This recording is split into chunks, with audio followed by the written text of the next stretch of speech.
J'ai eu un choc à la fois émotionnel et un choc intellectuel qui fait que peut-être tout a démarré là, dans ce moment-là, avec ces deux paysans, avec Francesco.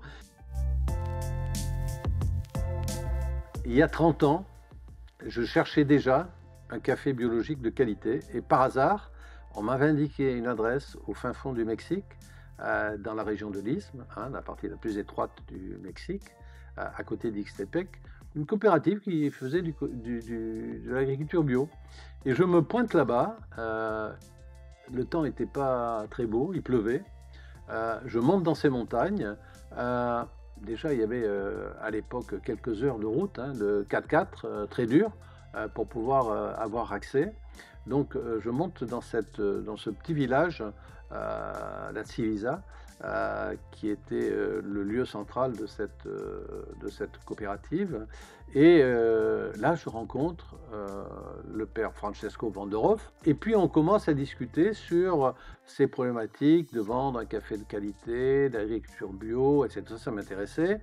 Et puis vint l'heure du déjeuner, donc, et c'est là où ça prend toute sa saveur, parce que les déjeuners, c'est toujours le cœur du sujet. À l'époque, les petites maisons des paysans, c'était le sol en terre, c'était les briques rouges sur le côté, c'était le foyer où on faisait cuire, qui était dans la même maison, donc il y avait presque la suie qui coulait. Depuis, grâce au commerce équitable, tout ça, ça a été changé. Mais c'était vraiment un lieu enfumé, cette maison. Et là, je rencontre un paysan qui me paraissait assez âgé, un homme, une femme, et qui disent est-ce que vous voulez partager, alors qu'ils n'avaient rien, mon repas.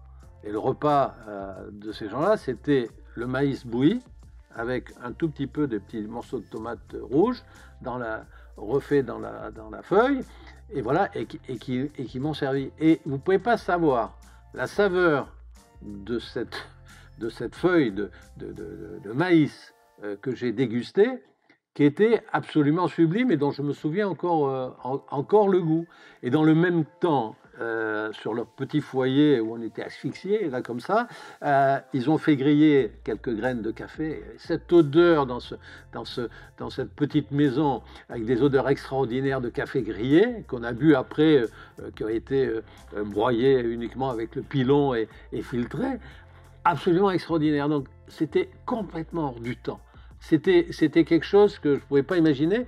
Donc du coup, j'ai eu un choc à la fois émotionnel et un choc intellectuel qui fait que peut-être tout a démarré là, dans ce moment-là, avec ces deux paysans, avec Francesco, et qui m'a donné cette envie de développer ce café-là, et puis les autres après, du commerce équitable, de l'agriculture bio, et de prendre en considération toutes ces données nouvelles qui émergeaient à l'époque.